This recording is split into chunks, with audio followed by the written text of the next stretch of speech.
Om Asato Ma Sadgamaya Tamaso Ma Jyotirgamaya Mrityor Ma Amritam Gamaya. Om Shanti Shanti Shanti Hari Om.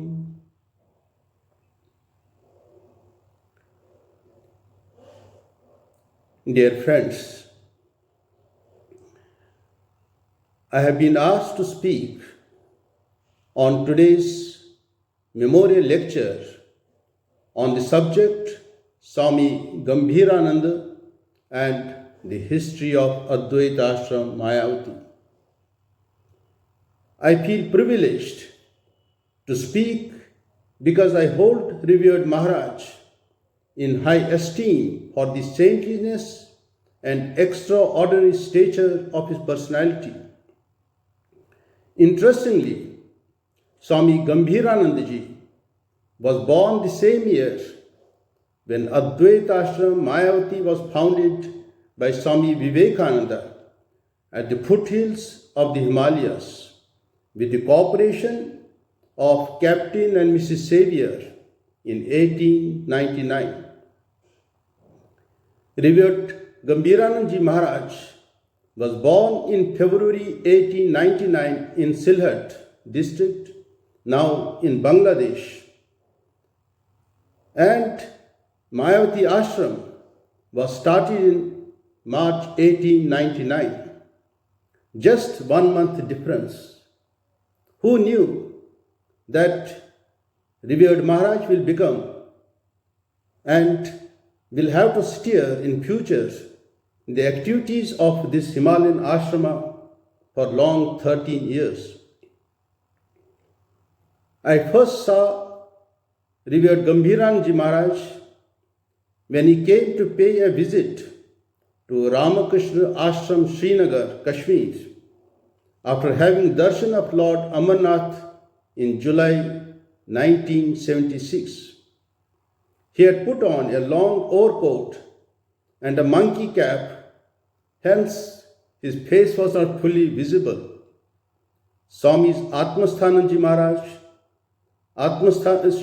then Swami Sridharanandaji, and many other monks had accompanied him. After taking tea in the ashrama, the party left for Raj Bhavan in the evening, where they were staying for the night.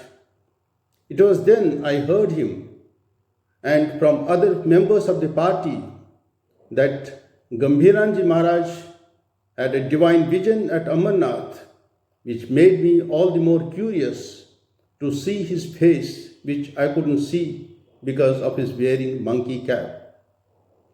The vision is worth mentioning.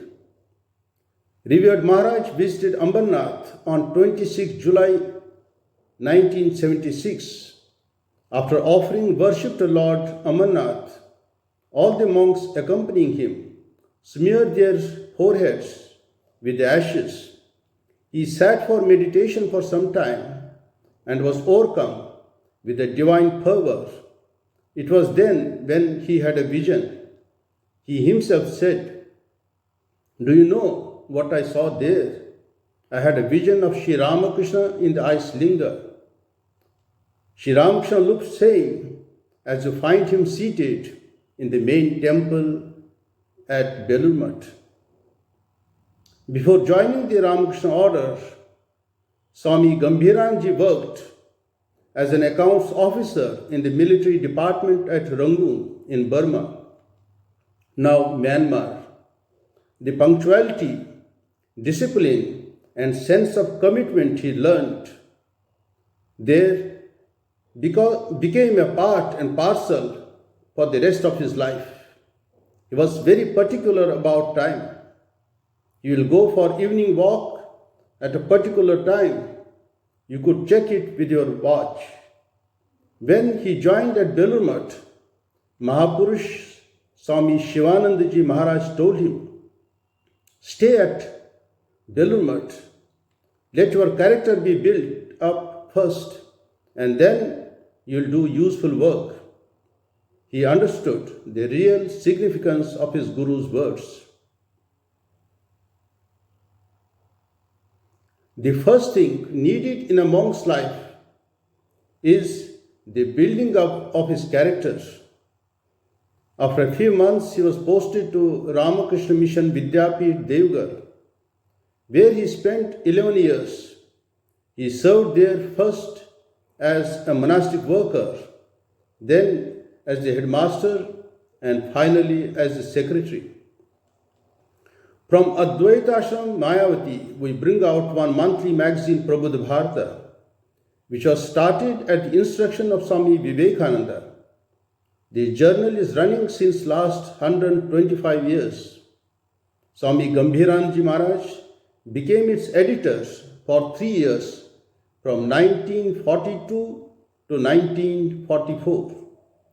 Swami Pavitranandaji was the president of this ashrama then.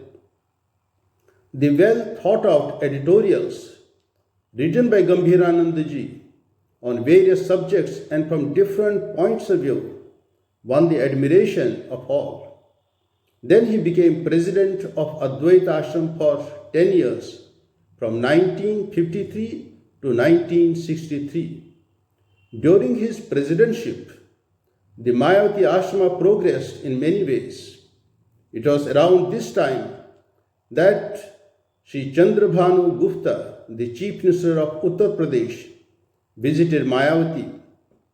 He was a great admirer of Swami Vivekananda. Through his help, Swami Gambhiranandaji got constructed a metal road covering a distance of nearly 9 kilometers from Lohagat to Mayavati. He also planted many Deodar trees, which are adding to the beauty and shade of the ashrama presently.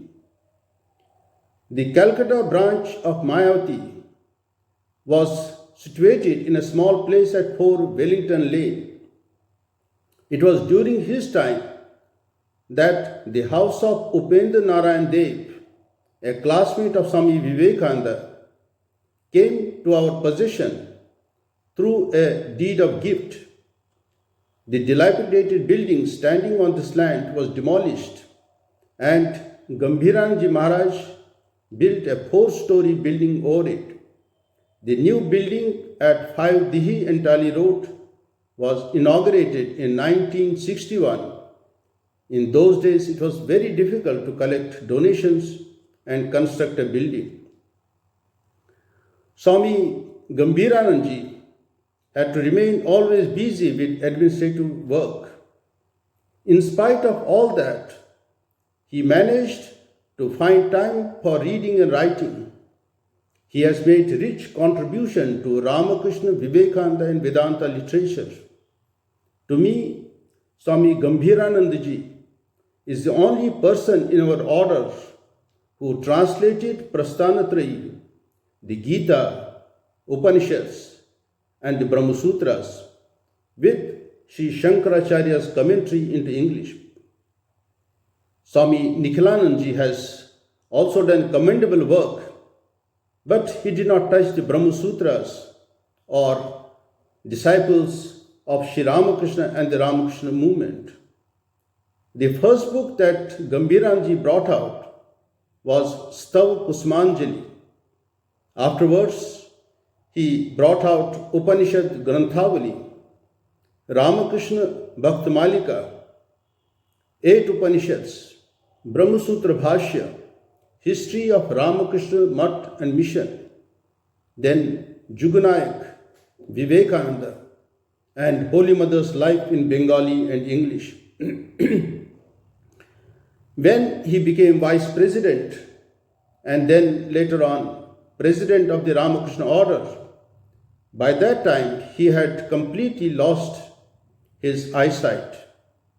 It is incredible in that condition, with the help of his secretary, he took up the translation of the most difficult Sanskrit works like Chandogya Upanishad, Bhagavad Gita with Shankara Bhashya, Shvetashatra Upanishad, Bhagavad Gita with the commentary of Madhusudan Saraswati. He also revised some of his earlier books I had the honor to prepare the manuscripts of his Shvetashvatara Upanishad and Chandogya Upanishad for publication. His remarkable book is on Holy Mother in Bengali, which he himself later translated into English. This he wrote at the instruction of the Belur authorities in 1953, the centenary year of Holy Mother Sri Sharada Devi. A learned monk once told him, "Maharaj, by writing this book, you have spread Mother's glory among the people in her centenary year." Gambhirananda Maharaj replied, "By doing this work, I have got great joy and satisfaction." This is all what he said. Many readers, after reading this book, had asked him, "Have you seen the Holy Mother?" They thought that it was impossible for a man who had not seen her to write such a book. Maharaj's reply was, "I have not seen her with physical eyes, but when I meditate, the image of Sri Sharada Devi appears before me. She is always with me." Now, let me talk about the history of Adwitta Ashram Mayavati. When Swami Vivekananda was in London, on his way back to India from the USA, some of his devotees, Captain and Mrs. Xavier and Miss Henrietta Muller, took him on a tour to Switzerland.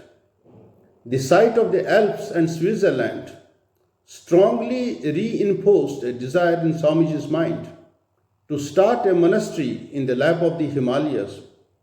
Soon after, he wrote to Lala Badri Shah of Almora, expressing his idea to purchase some land near Almora for building a monastery.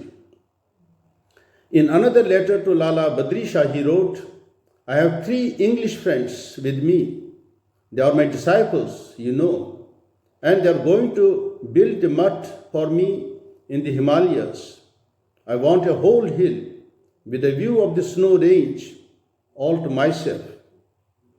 He also wrote to Hale Sisters in 1896, "The center in the Himalayas will be an entire hill about 7,000 feet high, cool in summer and cold in winter.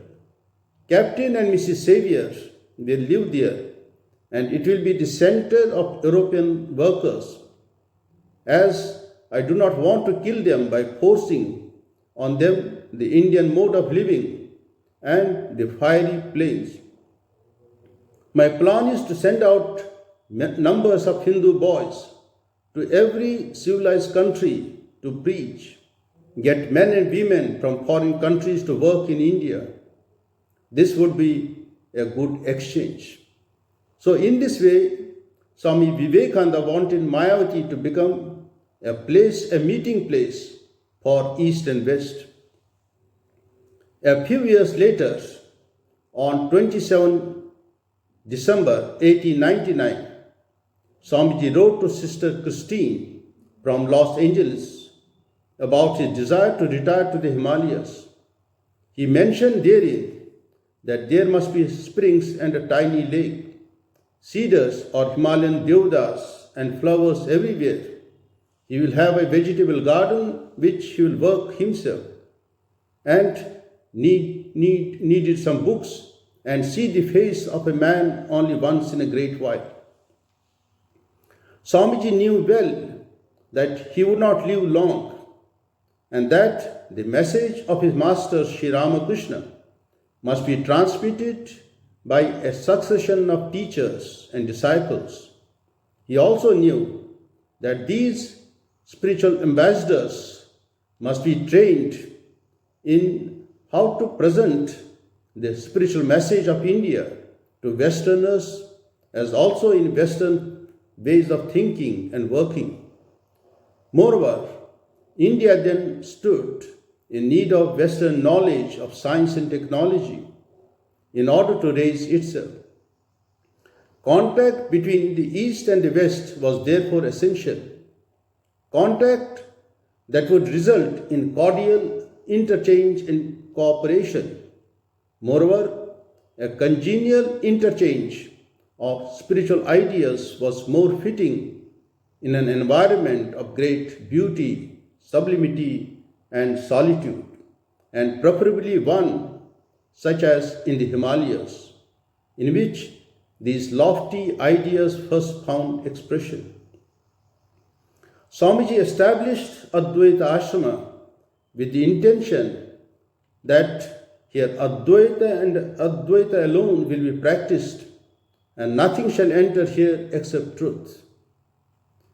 Swamiji arrived in India on 15 January 1897, and India celebrated the return of our world-conquering hero with reception after reception. As he travelled through the country, the Swami also gave suitable replies to the addresses of welcome presented to him. In these replies, he set forth the basic principles of Vedanta and also the need of the hour, which was to rejuvenate the country with the message of spirituality.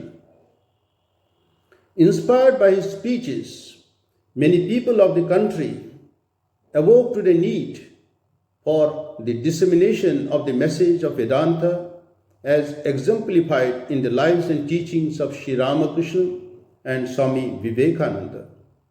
However, in 1896, even before Swamiji's return, he had told Alasinga Perumal to start a monthly magazine under the name Prabhupada Bharata, with D.R. Rajamayar as its gifted editor. Rajamayar was both a tireless worker and an inspired devotee. The Swami had always a special love for this paper, as the beautiful name he had given it indicated. The value of the journal in the education of modern India was perfectly evident to him, and he felt that the Master's message and mode of thought needed to be spread by this means as well as by preaching and by work. In June 1898, when Swamiji was staying at Almora to recoup his health, news reached him of the sudden demise of Mr. B.R. Rajamayar. Without the editor, the journal would have to be discontinued. But Swamiji did not want to see this journal die. He decided to continue it with Swami Swarupananda as editor, as this young man already had wide experience in this line, having been for some time the joint editor of Dawn, a journal published in Calcutta.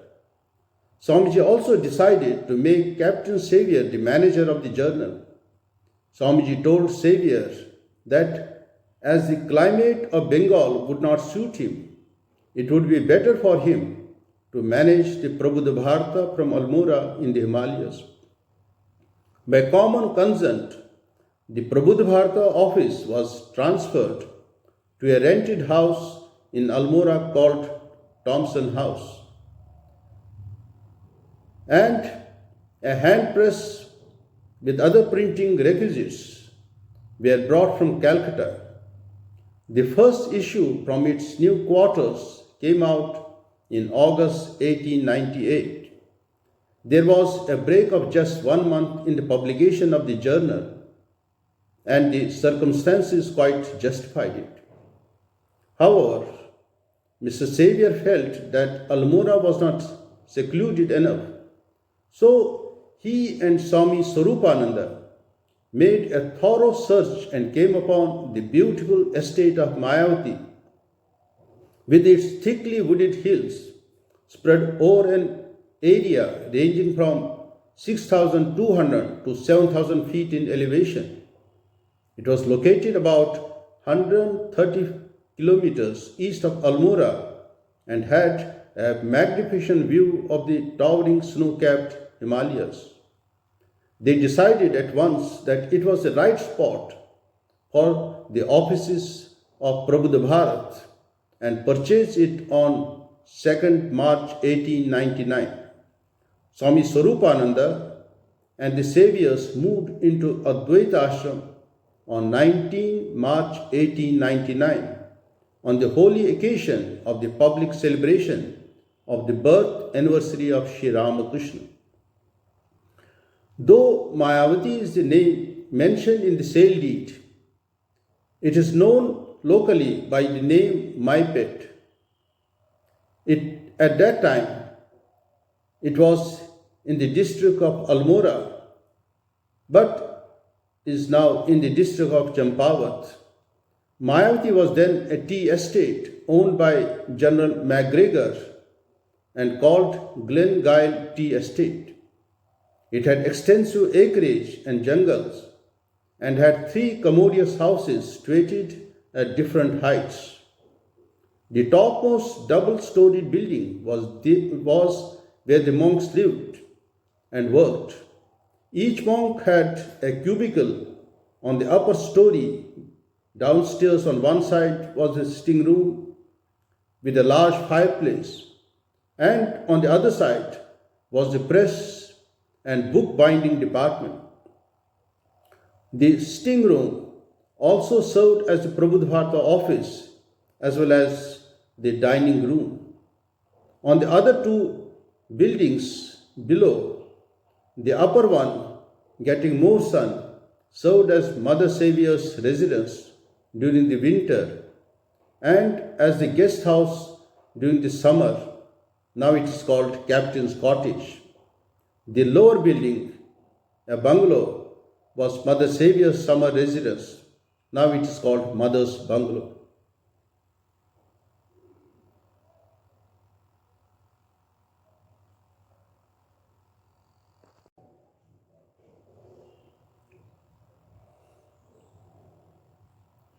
Swami Vivekananda arrived at this ashrama for a visit on 3rd January 1901, travelling via Katgoda. The ashrama was also sanctified by the visits of several monastic disciples of Sri Ramakrishna, namely Swami Shivananda, who himself accompanied Swami Vivekananda. Then came Swami Premananda, Subodhananda on several occasions, Turiyananda, and Swami Sharadanandaji. It appears that Swami Adbhutananda also visited this ashrama, but details of his stay are not available. You will be surprised to know that leaving Belur Mutt, Swamiji did not stay in any center of Ramakrishna Mutt and mission except Adwaita Ashram. When he first arrived at Mayavati, Swami Vivekananda stayed on the first floor of the main building. However, as it was very cold there, he moved on 9 January to the sitting room that had a large fireplace. He stayed there till 18 January, when he left Mayavati via Pilibhit. During his stay at Mayavati, one day Swamiji went for a walk to the Lohaghat boundary and then rode back on a horse. Another day, he talked to Swami Swarupananda of his ideas about the work he wished to be taken up at the ashrama, and entrusted him to carry on with it with zeal and energy. On the morning of the 7th January 1901, Swamiji, along with Swamis Shivananda, Satchidananda, Mrs. Xavier and others, climbed to Dharmgad early in the day.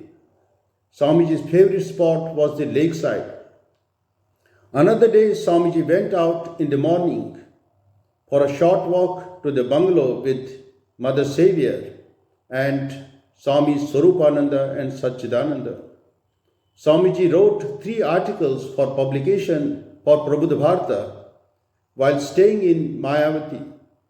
The 3 articles, Aryans and Tamilians, then stray remarks on theosophy, and the social conference address, you will find in his complete works. He also made a translation of the Nasadiya Sukta at the request of a friend. Towards the end, Swamiji went up to the lake and enjoyed a walk by its side. It was during this visit that Swamiji discovered that, contrary to his wish of having a center in the Himalayas dedicated solely to Adwaita, a small shrine had been set up for the worship of Sri Ramakrishna. He scolded both Swami Swarupananda and Mother Saviour severely for this, but did not specifically say that he wanted the shrine to be dismantled. The shrine, however, was dismantled on 18 March 1902. The matter was settled when Swami Vimalananda, who still doubted whether it was right for him to profess himself to be a member of the Adwaita Ashrama, when he leaned towards dualism, he wrote to the Holy Mother about this. The Holy Mother's reply from Jairambati, received on 7 September 1902, stated, "The one who is our Guru, that is Sri Ramakrishna, he is an Advaitin.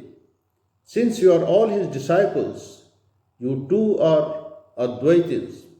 I can emphatically say you are surely Advaitins."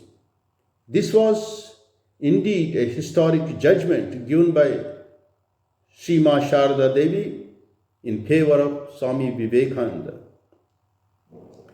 Swami Swarupananda was the founder president of Adwaita Ashrama as well as the first editor of Prabhupada Bharata. Captain Xavier was the manager of the ashrama and was assisted by Swami Vimalananda. Swami Satchidananda was in charge of the constructions and repairs of the buildings, and Swami Virajananda was in charge of making roads, clearing the jungles and the like. During the following years, Captain Xavier suffered from several health problems, and eventually his health broke down and he passed away on 28 October 1900. On the bank of the stream that runs below the ashrama, his body was consigned to the flames and obsequies were performed in accordance with the Hindu custom. True to the spirit of Advaita Ashrama, no memorial was erected to mark this sacred spot as desired by Mrs. Xavier. Mother Saviour, a jewel of a lady, as Swamiji wrote of her, contributed a number of articles steeped in the spirit of Advaita for the Prabhupada Bharata. She also assisted with the editing of the complete works of Swami Vivekananda and the life of Swami Vivekananda by his Eastern and Western disciples, and also in reading proofs for Prabhupada Bharata. In addition, she kept the place spotlessly clean and looked after the garden and the orchards. She was a charming conversationalist and in every sense the life and soul of the ashrama since its very start. Filled with great veneration for Swami Vivekananda and the Advaitic idea, she silently bore all pains and troubles, including the death of her husband. Mrs. Xavier paid money for the maintenance of the ashrama and publication work at Mayavati. She also purchased land at Shamlata for starting another ashrama. She also paid Frank Alexander 5,000 rupees for writing the life of Swami Vivekananda and for contributing articles for Prabhupada Bharata. Every year, when she was in India, she would give Christmas presents to the inmates and employees of the ashrama. And even when she was back home in England, where she finally returned in 1916, owing to ill health, she used to send money for the maintenance of Mayavati and Shamatal ashramas. She meditated intensely on Swamiji and never felt lonely or bored while at Mayavati. She looked upon Sri Ramakrishna as the greatest among all perfect men who have appeared on the earth. Swami Swarupananda, the first president of Adwitta Ashrama, was very particular about his studies and meditation. Though the ashrama itself was a very calm and secluded place, he would nevertheless venture deep into the forest and there in a tent spent long hours in meditation. Even today, the place where he meditated is known as Swami Swarupananda Point. One day, when he came out of the tent, he saw a big tiger nearby. Hearing of this incident later, Mrs. Xavier prevailed upon the Swami not to go into the deep forest anymore. She immediately had a kutia or a cottage constructed near the ashrama, and Swami Swarupananda went there instead whenever he wanted to be alone. The journal Prabhupada Bharata has been carrying out the message of Vedanta as demonstrated by Ramakrishna Vivekananda to the hearts of many people for more than 125 years. Swamiji wanted to set in motion a machinery which will bring noblest ideas to the doorstep of even the poorest and the meanest. This work is being done by Adwitta Ashram through its books and magazine. The Prabhupada Bharata press and office, as well as the living quarters of the staff, were located within the ashrama building. So the quiet of the ashrama was much disturbed by the consequent business activity and noise. Thus, it was with great difficulty that the inmates could pursue their study and meditation. To remove this inconvenience, a beautiful, spacious two-story building with a veranda running all around was constructed for the office space. The foundation of the Prabhupada Bharata building was laid on 22nd May 1912. When the construction was completed, a homa was performed on 2nd April 1914 on the occasion of the opening of the new press house. The printing press was shifted to the new building on 7 April 1914. A few years back, a new building was built for the Prabhupada Bharata as the old building was not properly used. Till the end of the year 1923, the Prabhupada Bharata was printed at Mayavati on this press. Several books were also brought out from Mayavati from this press, such as the complete works of Swami Vivekananda, the life of Swami Vivekananda, life of Ramakrishna, life of Vivekananda and the Universal Gospel by Romarola, the translation of the Brihadaranyaka Upanishad with Sri Shankaracharya's commentary, the Brahma Sutras, Bhagavad Gita by Swami Swarupananda, Bhasha Pariched, Ashtavakra Samhita, and Vivek Chudamani. So many books were printed through this press. The poor people of the neighboring villages as well as the old ashrama servants used to speak of Mrs. Xavier as a goddess. It was a fitting tribute to her kindness and active sympathy for all. She would often give the poor villagers vegetables from the kitchen garden in which she herself worked, as also pecuniary help, motherly advice and guidance, and would prescribe simple medicines for the sick. Moved by the extreme helplessness and suffering of the poor and illiterate villagers in times of illness, the Swamis of the Ashrama began distributing medicine to those who came from long distances and themselves went out to minister to those who were too ill to come for help. As the number of beneficiaries increased, the Ashrama felt the need for opening a regular dispensary under a competent physician. Mayavati Charitable Dispensary thus came to be started at the Ashrama in November 1903 with help from Mrs. Xavier.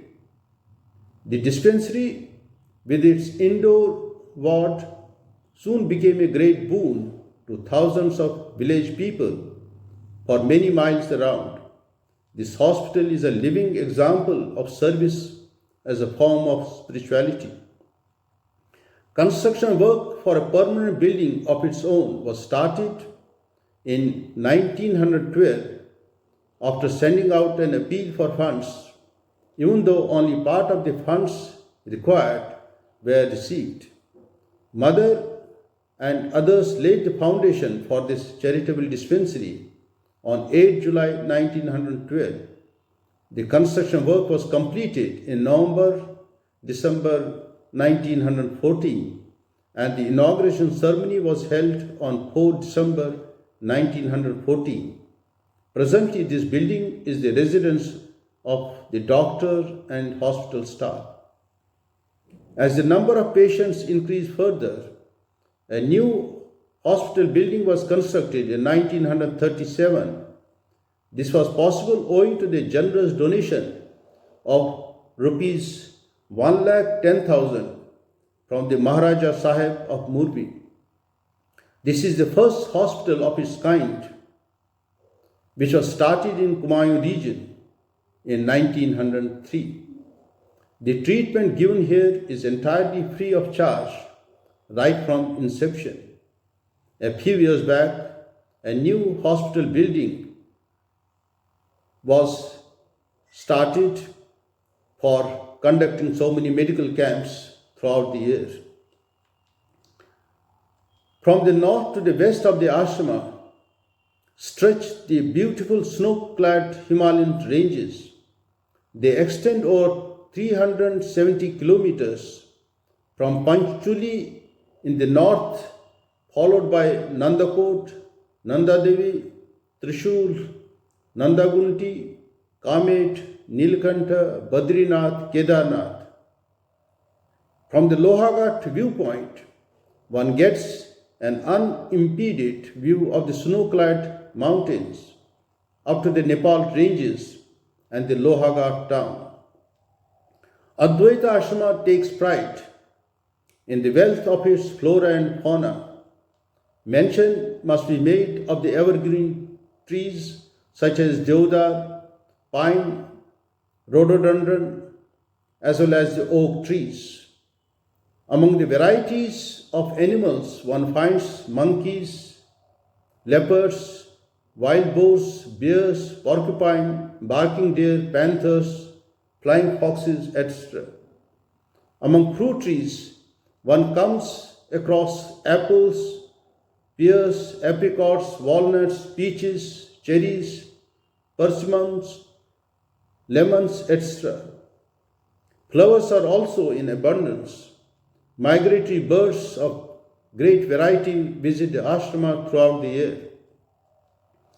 Ever since its inception, Adwaita Ashrama has been visited by a number of distinguished persons, both Indian and Western, such as Deshbandhu Chittaranjan Das, Sister Nivedita, and Sister Christine came a couple of times, Sir Jagdish Chandra Bose, Josephine MacLeod, artist Nandlal Bose, Mahadev Sadashiv Golwalkar, Jim Corbett, and Mary Louise Burke, mostly known as Sister Gargi.